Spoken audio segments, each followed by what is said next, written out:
Errores innatos de proteínas. En específico voy a explicar los errores innatos del metabolismo.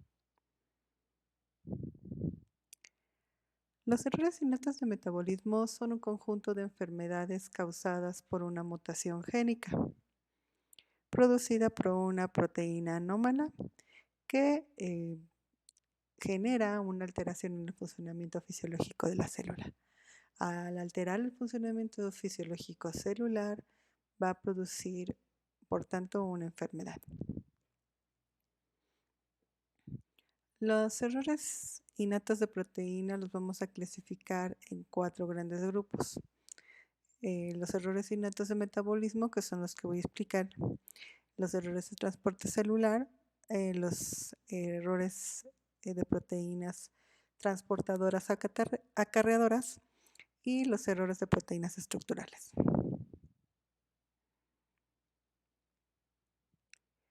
Los errores de metabolismo, la mayoría de ellas son errores o problemas de tipo monogénico, es decir, solamente un gen está afectado y normalmente son genes que siguen patrones mendelianos.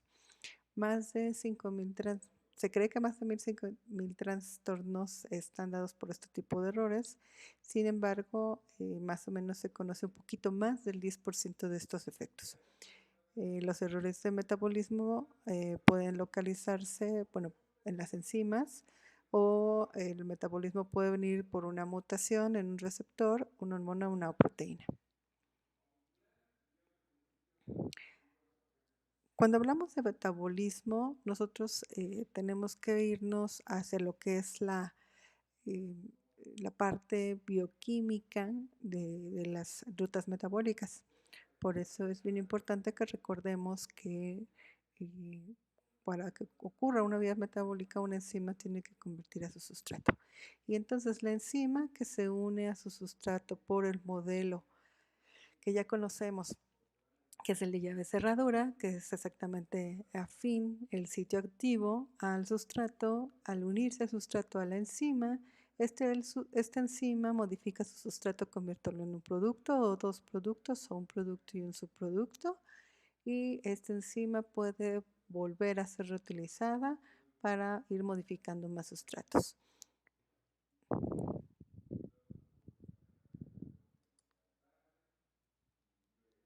Así pues, en una vía o ruta metabólica, una molécula puede ser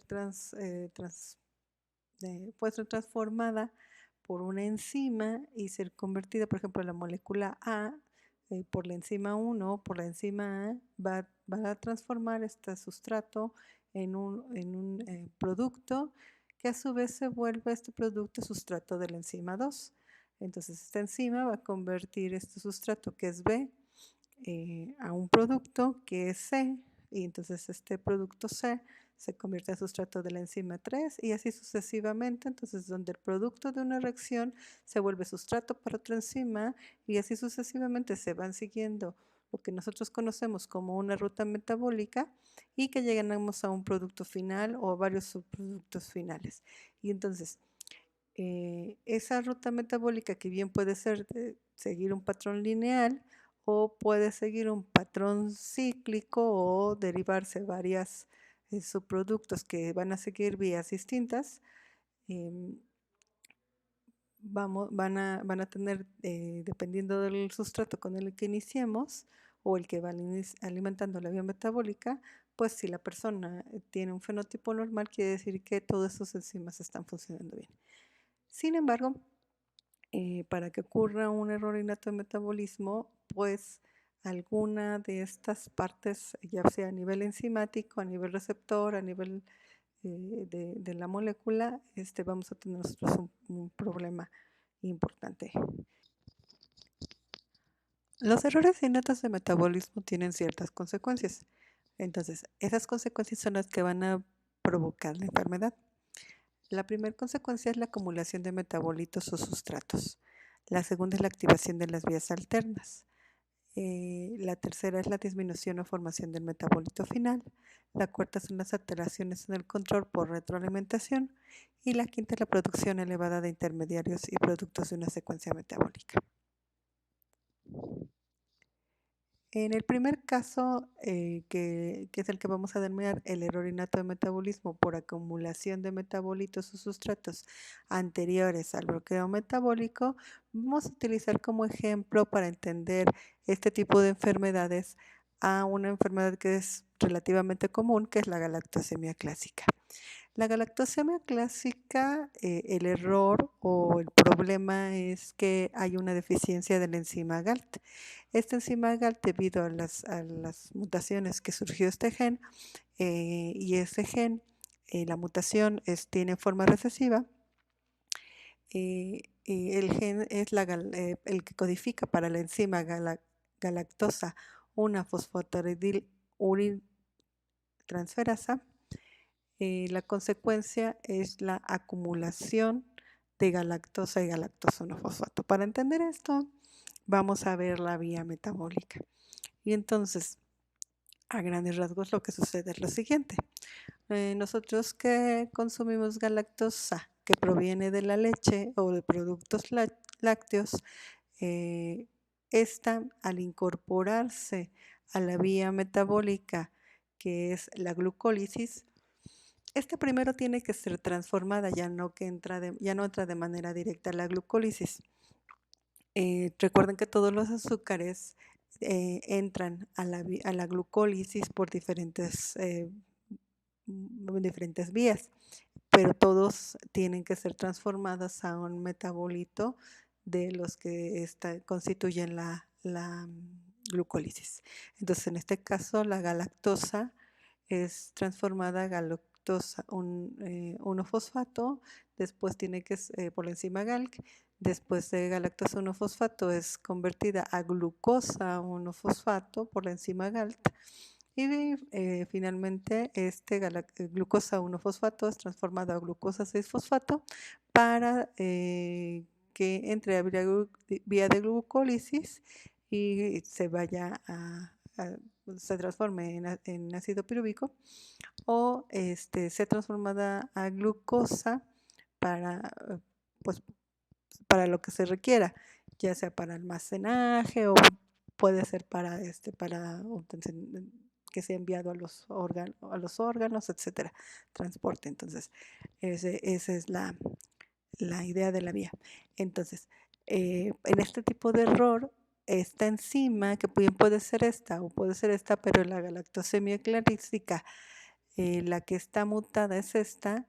Entonces, las personas que tienen el gen mutado, que ya les comenté, es un gen recesivo, es decir, el gen no mutado o el gen que no provoca enfermedad, la condición de ser sano es un gen dominante. Entonces, ese gen recesivo que está mutado, y las personas que son homocigotas tienen bloqueada esa vía. Entonces, al tener bloqueada esa vía, todo esto ya no puede suceder. Entonces, el bebé que consume su leche materna o leche en polvo cuando acaba de nacer, pues la galactosa a lo más es transformada en galactosa 1-fosfato y ya no puede ser transformada y no puede integrarse a la vía de la glucólisis. Entonces, ¿qué pasa? Pasa que esto se acumula, por eso el error no lo marca, esa acumulación de metabolitos anteriores al bloqueo metabólico. Entonces el bloqueo ocurre aquí, en esta vía metabólica, entonces esto ya no puede continuar y los metabolitos anteriores al bloqueo, es decir, la galactosa y galactosa 1-fosfato, se empiezan a acumular y eso es lo que causa la enfermedad.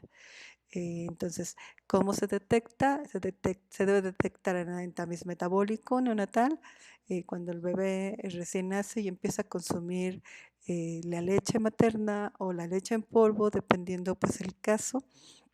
Y estas leches pues tienen un contenido importante de galactosa, pues al ser consumido esto se empieza a acumular.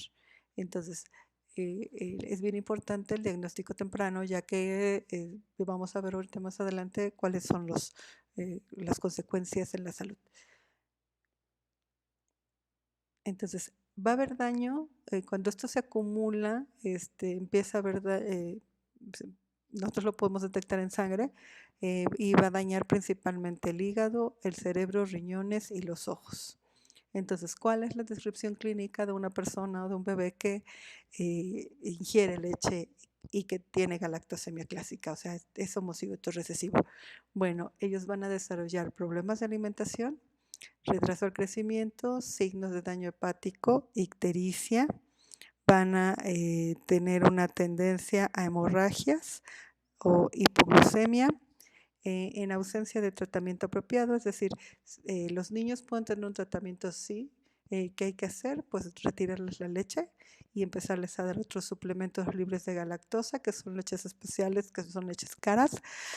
Y entonces, pero aquellos niños que no tienen tratamiento, que ya les dije, su tratamiento es restricción de la lactosa, puede darse una sepsis e inclusive puede darse la muerte neonatal. Con un tratamiento adecuado sí va a haber consecuencias, es decir, les retiramos la galactosa, pero sí podría haber consecuencias, ya que pues este gen no solamente va a transformar la galactosa. A veces la gente sigue consumiendo lácteos, que a lo mejor pican un poquito de queso o eso ya cuando son adultos. Entonces, ¿qué va a pasar? O cuando son niños, entonces van a tener trastornos cognitivos, déficit motores, disfunción ovárica, disminución de la fertilidad en mujeres y disminución de la densidad ósea. Posteriormente, la segunda consecuencia de los errores innatos de metabolismo o el error innato de metabolismo es la utilización de vías alternas. La utilización de vías alternas, nuestro ejemplo va a ser la fenilcetonuria clásica. Esta enfermedad nos va a explicar cómo es que todas las demás enfermedades que utilizan vías alternas se llevan a cabo. Entonces, para que se dé la fenilcetonuria clásica, ya hay que otros tipos de fenilcetonuria, pero esta es la más común, que también sigue patrón autosómico recesivo. Se debe a la deficiencia de una enzima que por sus siglas se conoce como la enzima FA, que es la fenilalanina hidroxilasa, y cuando esta enzima está mutada y la persona es homocigota, ocurre la acumulación de fenilalanina en los tejidos y los líquidos corporales. Recordemos que la fenilalanina es un aminoácido esencial, es decir, lo tenemos que consumir de los alimentos. Entonces, ¿qué pasa con las personas que tienen fenilalanina? Bueno, pues van a empezarla a excretar en la orina, lo cual no es normal, y va a empezar a desarrollar pues la patología en sí. Entonces, la vía metabólica que ocurre normal, bueno, cuando nosotros consumimos fenilalanina, que es un aminoácido esencial, lo vamos a ocupar para dos cosas. La primera es para la síntesis de nuestras proteínas y la segunda va a ser para que es nuestro sustrato para obtener tirosina. Tirosina es un aminoácido no esencial. Si ustedes se fijan en sus vías metabólicas, casi todos los aminoácidos o la mayoría de los aminoácidos no esenciales provienen de un esencial. Entonces, ese aminoácido esencial es transformado a tirosina a través de esta enzima que es la fenilalanina hidroxilasa. Entonces, la fenilalanina hidroxilasa, si está mutada y la persona es homocigota, pues esa vía metabólica se va a bloquear. Entonces, ¿qué va a pasar? A diferencia de lo que vimos con la galactosemia clásica, que el metabolito anterior al bloqueo se acumulaba y eso es lo que causaba la enfermedad, en este caso la fenilalanina también se va a acumular y esa acumulación de fenilalanina la podemos medir en sangre. Entonces, niveles altos de fenilalanina en sangre son un dato de alarma en un recién nacido que ya empieza a tomar leche, que la leche materna o la leche en polvo que le dan a los bebés tienen altos niveles de fenilalanina, ya que es necesario para construir sus proteínas y que el bebé crezca. Entonces, la fenilalanina al concentrarse A diferencia de lo que ocurre con galactosemia, en la galactosemia se acumulaban los metabolitos anteriores al bloqueo. En el caso de la fenilcetonuria, la fenilalanina utiliza vías alternas. Entonces, ¿qué pasa con la fenilalanina? La fenilalanina es convertida a ácido fenilpirúvico y este a su vez es convertido en ácido fenilacético y ácido feniláctico. Entonces, estos dos ácidos, bueno, estos tres ácidos en conjunto, más la fenilalanina, que van a estar en concentraciones altas, este, pues son los que van a causar pues todo el fenotipo. Entonces, en sí toda la patología. El ácido fenilpirúvico y ácido feniláctico no son metabolitos o que vamos a encontrar normalmente en nuestro cuerpo. Una persona homocigota dominante o heterocigota no va a tener esos metabolitos en su cuerpo. Únicamente los homocigotos recesivos son los que van a tenerlo. ¿Por qué? Porque al no poder convertir la fenilalanina en tirosina, la fenilalanina va a buscar vías alternas. Entonces, esa es la forma en que se diagnostica, buscando esos metabolitos. Entonces, ¿qué va a causar el que se usen estas vías alternas y que se encuentren estos metabolitos presentes en la sangre y que se empiecen a excretar en orina? Bueno, van a empezar a causar daño cerebral irreversible, una discapacidad intelectual marcada, problemas neurológicos, temblores y lo peor, pues convulsiones. Entonces, la fenilcetonuria en su descripción clínica, la persona, bueno, de entrada va a ser un poquito más clara tanto en piel como el cabello. El cabello va a tender a ser claro, muy, muy claro. De hecho, algunas personas las han reportado como si fuesen albinos. Realmente son personas tanto de piel como eh, de cabello muy claro, ya que la tirosina es un aminoácido que se requiere para la síntesis de la melanina. Y la melanina, recuerden que es la proteína que tiñe. Entonces, por eso es que son de piel muy clara. De piel y ojos. Entonces, una persona con una buena alimentación, una alimentación que tiene bajas cantidades de fenilcetonuria, en el caso de los fenilcetonúricos, van a empezar a pigmentar. Y bueno, obviamente tiene que también además su alimentación tiene que tener niveles un poquito superiores de suplementación de tirosina. Entonces, ¿qué le va a pasar a estas personas? En ausencia de un diagnóstico neonatal, va a haber una disminución de producción de melanina, que es lo que les comenté hace un momento, y por eso tienen el fenotipo de piel de piel y de pelo claro. Presenta retraso progresivo del desarrollo en el crecimiento con estas características, microcefalia, puede tener convulsiones, temblores, eczema, vómitos, va a tener un olor característico que lo asocian como el olor a humedad y posteriormente puede desarrollar trastornos motores y del comportamiento. Estos pueden ser uno o varios de las características que puede tener. No forzosamente va a tener todas, puede tener varias.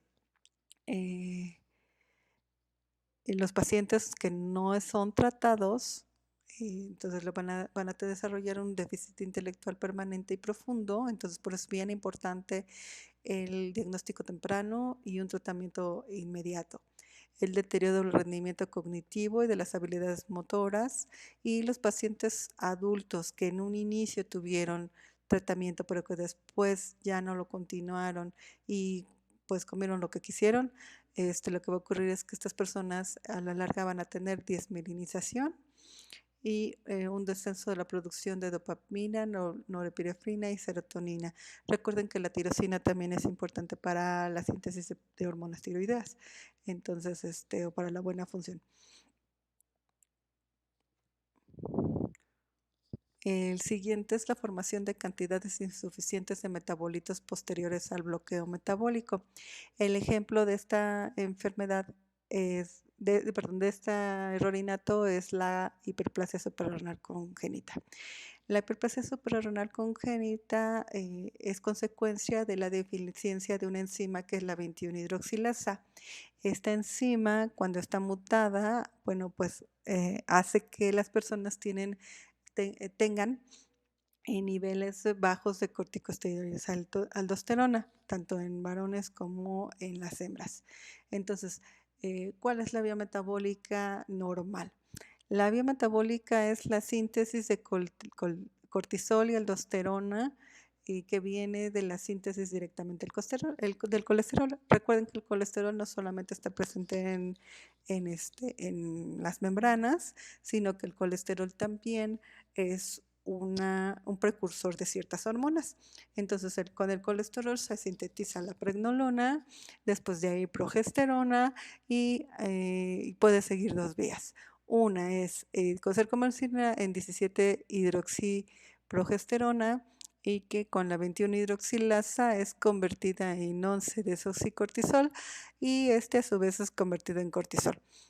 Posteriormente la progesterona por otra vía puede ser convertida en desoxicorticosterona y corticosterona y aldosterona. Entonces, ¿qué pasa si esa enzima 21 hidroxilasa está pues bloqueada? O sea, está mutada y causa la enfermedad. Entonces, pues las niñas en específico cuando nacen van a tener genitales externos ambiguos. Eso va a ser en las niñas el primer fenotipo, genitales ambiguos. Pues hay que pues verificar que el tamiz metabólico esté bien. Si el tamiz metabólico está bien, entonces, es decir, no tiene hipercolesterolemia, pues entonces se le mandará a hacer un cariotipo o alguna otra técnica, pues que nos pueda confirmar qué está pasando. Pero en este caso, si sale positivo y si tiene la hiperplasia suprarrenal congénita, el fenotipo que nosotros vamos a observar en estas personas, bueno, ya lo dije, en las niñas recién nacidas, los genitales externos van a estar masculinizados y eso va a ser solamente a nivel externo, porque a nivel interno tanto sus gónadas genitales y sus genitales son normales. Postnatalmente, los machos, o sea, con las niñas esto es lo que vamos a encontrar, pero con los machos, tanto como las hembras, niños y niñas, podrían o pueden más bien manifestar crecimiento rápido. Algunos, no todos. Su pene, en el caso de los niños, y el clítoris van a estar alargados. Va a haber una adrenarca precoz, es decir, su desarrollo sexual en la adolescencia va a ser precoz.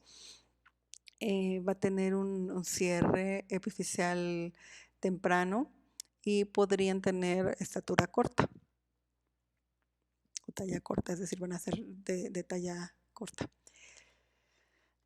Posteriormente, las alteraciones en el control por retroalimentación, que es nuestro cuarto error inneto, la enfermedad que nos va a dar a entender es que la hipercolesterolemia familiar va a ser nuestro ejemplo. Entonces, aquí qué ocurre en esta enfermedad, que en que el error innato va a haber un receptor que va a estar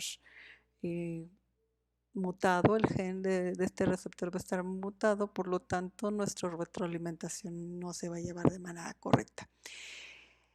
¿Qué va a pasar? Bueno, en la hipercolesterolemia familiar no hay captación de colesterol exógeno, ya que nuestro receptor está dañado, está mutado, entonces sí se expresa, pero la proteína no es funcional y entonces ahí va a haber un aumento de la síntesis de esta enzima. Esta enzima se llama así, tiene este nombre de tipo trabalenguas, que es la hidroximetilglutarilcoenzima A reductasa, la cual reduce la regulación de la síntesis de colesterol interno. Bien, para entender qué está pasando con la hipercolesterolemia familiar, vamos a ver cómo es la ruta metabólica. Entonces, la hipercolesterolemia familiar consiste en que el colesterol va a estar en condiciones altas, va a estar en condiciones elevadas y entonces vamos a ver ahorita cuáles son las consecuencias. Entonces, ¿de dónde viene el colesterol? Hay 2 tipos de colesterol. El colesterol que le denominamos el endógeno, es decir, el que nuestras células producen, que es, ese se sintetiza de manera normal, y el colesterol que se le denomina el exógeno, que es el que comemos en los alimentos, específicamente alimentos de origen animal. Entonces, ese colesterol que se sintetiza de manera externa, perdón, que se sintetiza dentro de la célula, proviene de la acetilcoenzima, que les debe ser familiar, viene esa acetilcoenzima A, que viene de nuestra glucólisis, de la transformación del piruvato a acetilcoenzima A. Entonces, esa acetilcoenzima A nos sirve para la síntesis de colesterol y tiene que pasar por todos estos pasos. La acetilcoenzima A es transformada en acetoacetilcoenzima A, que a su vez es transformada por otra enzima en 3-hidroximetilglutarilcoenzima A, y que por la enzima hidroximetilglutarilcoenzima A reductasa transforma este sustrato en el producto mevalonato. El mevalonato posteriormente de manera enzimática también es transformada a colesterol, que es nuestro producto final. Entonces, este colesterol, cuando está en condiciones importantes en la célula, retroalimenta la vía, por eso es un error por retroalimentación, y bloquea a la enzima, que es la hidroximetilglutarilcoenzima reductasa.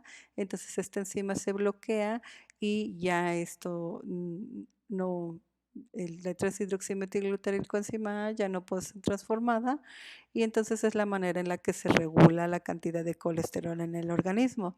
Entonces, ¿qué pasa si nosotros comemos productos animales ricos en colesterol? Por ejemplo, nos vamos a los taquitos que tienen un montón de colesterol. Pues bueno, ese colesterol que es exógeno que yo he comido es transportado a través de las LDLs. Así pues, el colesterol que ingresa a nuestro organismo eh, también contribuye a los niveles de colesterol internos en la célula. Entonces, tanto el externo como el interno, la síntesis interna contribuye a ir teniendo esa concentración. Entonces, cuando nosotros comemos, pues es más rápido que se bloquee esta vía. Entonces, cuando una persona, recuerden que esta enfermedad es de tipo autosómica, de tipo dominante, cuando una persona, ya sea homocigota o heterocigota, pero principalmente los homocigotos, que son los más graves, no van a poder transportar el colesterol exógeno porque el gen que está mutado es el receptor. Si bien el gen mutado es el receptor, lo que no ocurre es la retroalimentación. Entonces, al no ingresar el colesterol, todo el colesterol que nos comemos se queda en nuestro sistema sanguíneo. Entonces, esto se empieza a acumular por un lado, y por el otro, nuestro organismo va sintetizando mucho colesterol, porque hasta que no se alcancen los niveles intracelulares no va a haber una retroalimentación, entonces se va a seguir sintetizando. Entonces el colesterol dentro de la célula y el colesterol fuera de la célula, pues lo que va a provocar lo que se conoce como hipercolesterolemia. Entonces, esta hipercolesterolemia, que va a ser grave, pues es porque no ocurre esa retroalimentación, y entonces la vía continúa y continúa. Entonces, ¿qué va a pasar aquí? Pues la persona va a tener riesgo de padecer enfermedades cardíacas y sufrir un infarto agudo de miocardio temprano. De hecho, las personas, los niños, cuando son homocigotos dominantes, pueden inclusive a tener, se les llaman xantomas, que son como bolitas, es que se les hace en la piel, bolitas duras, que va a ser así como un primer signo, pero al final pues van a desarrollar enfermedades cardíacas. Y por último, la última consecuencia o la última eh, error innato de metabolismo es la producción elevada de intermediarios y productos en una secuencia metabólica. Entonces, nuestra enfermedad de ejemplo para entender este tipo de enfermedades es la artritis gotosa. Todas las enfermedades que estamos viendo son enfermedades comunes. De hecho, en el temario está formado así. Nosotros hacemos un temario en la asignatura pensando en las enfermedades que ustedes como médicos generales, pues es más fácil que ustedes se puedan encontrar con eso. Ya un genetista, una persona con una especialidad va a encontrarse otro tipo de enfermedades muchísimo más raras, pero un médico general son las enfermedades con las que se va a enfrentar. Entonces, la artritis gotosa, en el defecto, pues aquí la enzima, yo siempre les he dicho, es una enzima que está loca, y está loca porque es hiperactiva, entonces esta enzima actúa muy rápido, así como tenemos deficiencias enzimáticas en esta enfermedad, la enzima es muy activa, entonces no es tan bueno que la enzima tenga una pobre actividad como que la enzima sea hiperactiva. Entonces la hiperactividad enzimática tampoco es buena. Entonces la enzima que está hiperactiva es la fosforribosil pirofosfato sintetasa. Esta enzima, que es la FRPFS, pero está más fácil decir fosforribosil pirofosfato sintetasa, da como consecuencia la producción alta de fosforribosil pirofosfato, de purinas y por tanto de ácido úrico, que son, bueno, este último va a ser el que va a causar la enfermedad.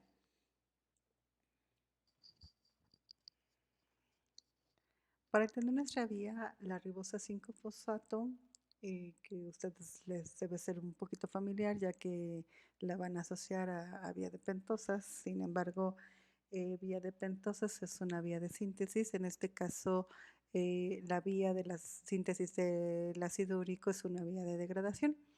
Entonces, la ribosa 5-fosfato, que viene de la degradación de los ácidos nucleicos, es transformada por la fosforribosil pirofosfato sintetasa a fosforribosil pirofosfato. Este fosforipirofosfato a su vez es transformado en ácido inosínico y este a su vez nos sirve para síntesis de purinas. Tanto las purinas que son degradadas como el ácido inosínico son convertidos en xantina y la xantina a su vez es convertida en ácido úrico. Es una vía para que nosotros podamos excretar pues las purinas y la degradación de los ácidos nucleicos que se secretan por la orina. Entonces, el ácido úrico en concentraciones bajas, en concentraciones normales, pues es secretado es excretado por la orina. Sin embargo, como esta enzima va a estar hiperactiva, lo que va a ocurrir es que todo esto va a estar en cantidades muy grandes. Entonces, el ácido úrico, al estar en grandes concentraciones, el riñón pues no se va a dar abasto para lo que es la excreción, entonces se va a empezar a acumular en sangre. Entonces, bueno, además se va a empezar a depositar también en riñones, pero se va a empezar a acumular en la sangre y al acumularse en la sangre y empezar a entrar a circulación, el ácido úrico se va a empezar a depositar en las articulaciones, como vemos aquí en las imágenes. Entonces, principalmente pues en el pie, el dedo gordo es clásico, también se puede empezar a depositar en el área de lo que sería el talón y en los codos, en las manos, en lo que son las manos. Entonces aquí vemos un depósito importante de lo que es los cristales de ácido úrico y va a provocar tanto mucho dolor como lo que sería pues lo que se conoce como la artritis, bueno, una característica parecida a la artritis. Entonces, esta que le vamos a denominar artritis gotosa, que es distinta a la artritis inmunológica. Entonces, esta artritis gotosa es porque el ácido úrico que forma cristales se empiezan a depositar y en grandes concentraciones esos depósitos se hacen. El ácido úrico tiene forma de agujas. Entonces, esas agujas, imagínense ahí encajadas en lo que son las articulaciones, pues provocan un proceso inflamatorio. Entonces, el proceso inflamatorio es similar a la artritis, pero es por la concentración de los ácidos úricos tan elevada. Entonces, hay medicamentos que permiten liberar poco a poco ese ácido úrico, pero tampoco no son muy recomendables porque algunos de esos que se toman en etapa de crisis, y esto es una etapa de crisis, una etapa crítica, bloquean ciclo celular. Y ustedes se acuerdan qué pasa cuando hay un bloqueo de ciclo celular. Entonces, al bloquear ciclo celular, las células no se pueden dividir y se quedan estacionadas en las fases, eh, pues ya no pueden terminar su proceso mitótico. Entonces no es muy recomendable estar tomando mucho estos medicamentos. Otro medicamento cuando la persona no está en crisis, es decir, que ya se sabe que en la familia hay hiperuricemia, pues a la persona que ya tuvo un episodio de este tipo se le da una molécula que bloquea la enzima que transforma la xantina, que se llama la la enzima xantin hidroxilasa, y esta enzima es bloqueada por un análogo de la xantina, bloquea la enzima y entonces no permite que el ácido úrico esté en grandes concentraciones. Sin embargo, lo mejor que puede hacer un paciente que ya pues está, en este caso la mayoría van a ser hombres, que está diagnosticado con hiperuricemia, pues es una buena alimentación. Y ustedes preguntan a un médico de la vieja escuela, aquellos que no llevaron genética, cuál es el tratamiento alimenticio, y ellos les van a decir que hay que quitarles proteínas. Si ustedes les preguntan por qué, bueno, quiero que escuchen su respuesta. Yo les voy a dar ahorita cuál es la respuesta, pero escuchen bien, no les digan. La respuesta es la siguiente. No es por las proteínas. Normalmente un médico que no llevó genética de la vieja escuela, les van a decir que por las proteínas, que les quitan la carne a estas pacientes por las proteínas. La respuesta no es las proteínas. Ustedes vean la vía. La vía es degradación de nucleótidos, degradación de DNA, degradación de RNA. No tiene nada que ver con las proteínas.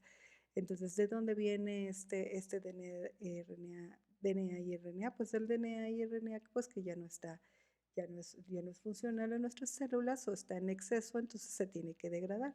Porque recuerden que también nosotros en los alimentos podemos estar ingiriendo DNA cuando comemos carne.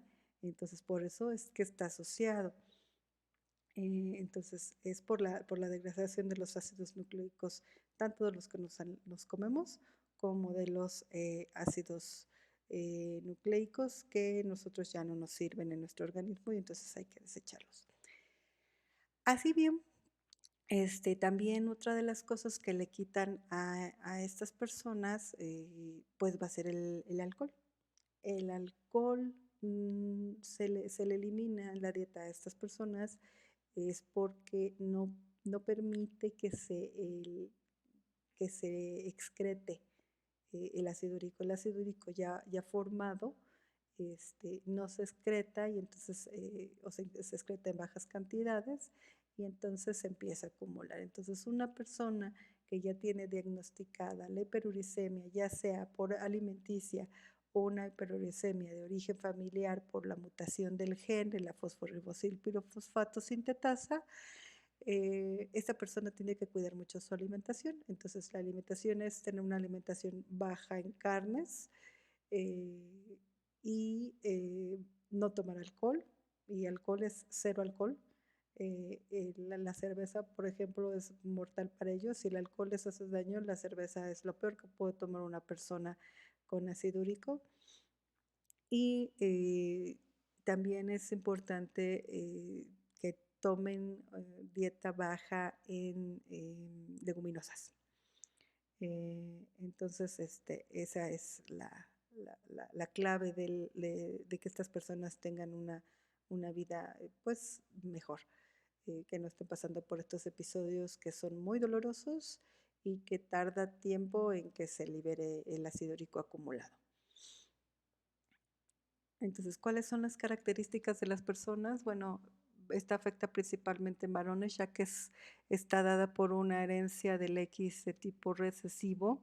Entonces los hombres homocigotos, perdón, hemicigotos recesivos van a estar afectados. Y recuerden que en este tipo de herencias, pues las mujeres, solamente las homocigotas, que son muy, muy raras, son las que van a presentar la enfermedad. Entonces, si ustedes se hacen estudios, van a ver que siempre van a ser hombres y mujeres muy, muy raras. Posteriormente, estos hombres que es afectados, bueno, el 75% de estos varones van a presentar la forma leve, el resto, que es más o menos el 25%, van a presentar la forma grave. Aquellos que presentan la forma leve, recuerden, va a depender también de su alimentación, la van a manifestar al final de la adolescencia o al principio de la edad adulta. Pero si ellos toman una alimentación adecuada, es decir, baja en carnes, no por las proteínas, sino por los ácidos nucleicos, baja en leguminosas, porque tanto la lenteja como la col, el brócoli, bueno, algunos vegetales, no solamente las leguminosas, el frijol, etcétera, tiene una gran cantidad de ATP, esa es la razón. También es la manifestación, bueno, ya dijimos, se va a dar en la adolescencia, al principio de la edad adulta. Los cristales de ácido úrico se van a acumular como cristales o como piedras los vamos a encontrar en la orina y en el riñón o vejiga. Entonces se van a acumular, van a empezar a excretar en la orina como piedras y también se van a empezar ahí a depositar en riñón y vejiga, cual va a causar pues a la larga un daño renal, que ya lo tengo aquí marcado. Van a desarrollar lo que se conoce como la artritis gotosa. Entonces vean todo el cuadro de lo que es la forma leve. Entonces, ¿cómo va a ser la forma grave? Bueno, la forma grave es cuando, que dijimos es el 25 restante de la población, va a tener las mismas, todas estas características clínicas que ya describí, más trastornos neurológicos, se puede desarrollar desde la niñez, desde la infancia, o sea, esto puede ser muy pronto y podría tener este niño, este infante, trastornos neurológicos, pérdida de la audición, eh, bueno, esta audición va a ser neurosensorial, hipotonía, ataxia, recuerden, la ataxia es el movimiento involuntario, retraso del desarrollo y discapacidad intelectual. Las mujeres solamente, las heterocigotas, recuerden, son asintomáticas.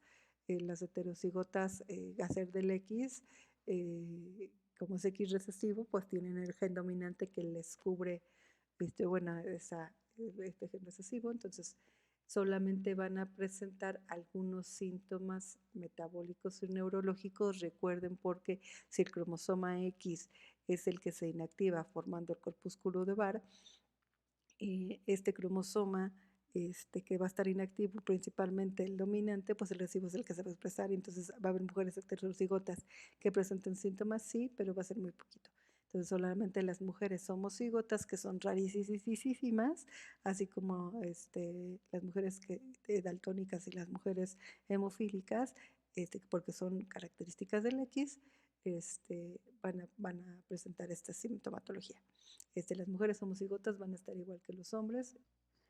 Así pues, para recapitular lo que acabamos de ver, vamos a entender que los errores innatos de metabolismo en las vías metabólicas, utilizando las enfermedades como modelo, entonces en esta vía metabólica, cuando la vía tiene un error porque tenemos un gen mutado que provoca una proteína que va a ser anómala, y en este caso esta proteína puede ser una enzima o bien puede ser un receptor que evita que la vía metabólica se vea afectada, y entonces nuestros productos o nuestros sustratos se acumulen o estén en cantidades inferiores o estén en cantidades superiores a las esperadas,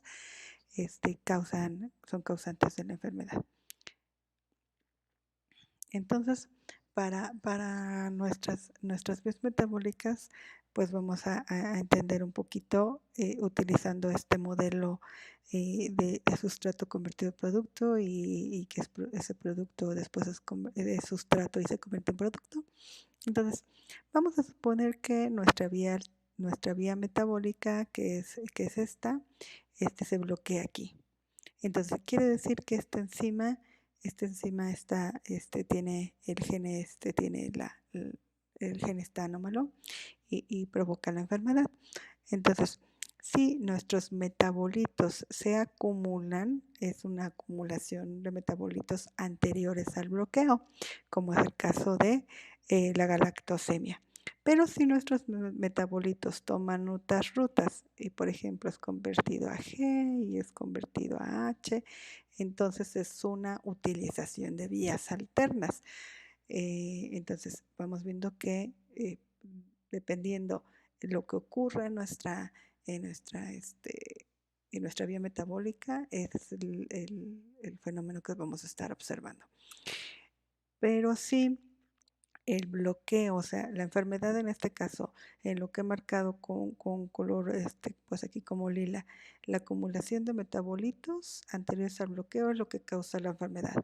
En vías alternas, pues son la utilización de esas vías, es decir, los productos que tenemos aquí, como resultado, pues son los que van a causar que la enfermedad se observe.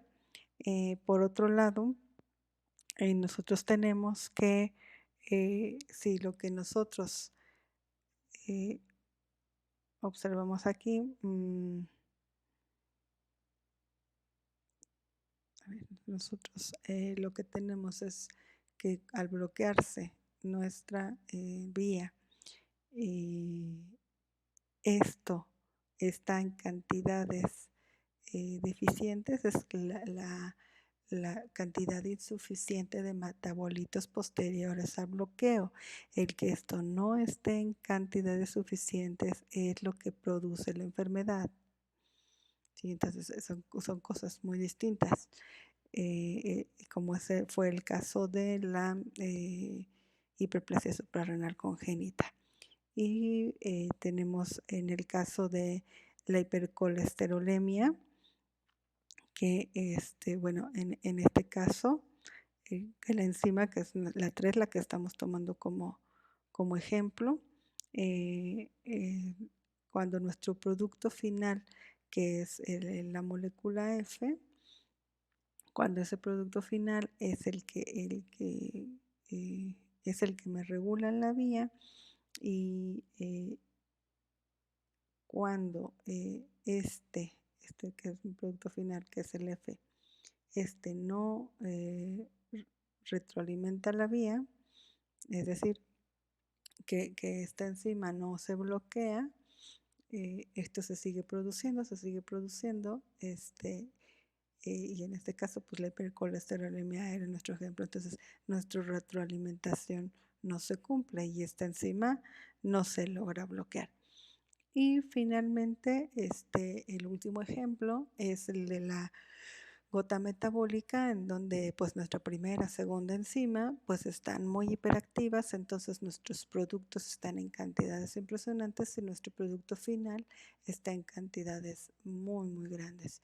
Entonces, es la hiperactividad enzimática la que provoca la afección, porque nuestro producto final, nuestro producto, en este caso el F, pues está en cantidades muy, muy, muy altas.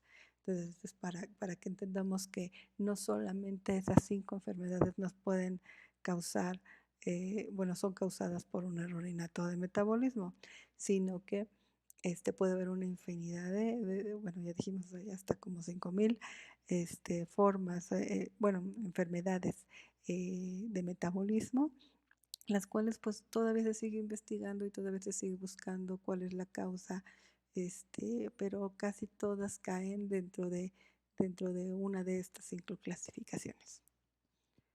Pues bueno, eso es todo. Para que ustedes chequen lo que ocurre con enfermedades, pues les recomiendo estas páginas. en las cuales ustedes pueden buscar una enfermedad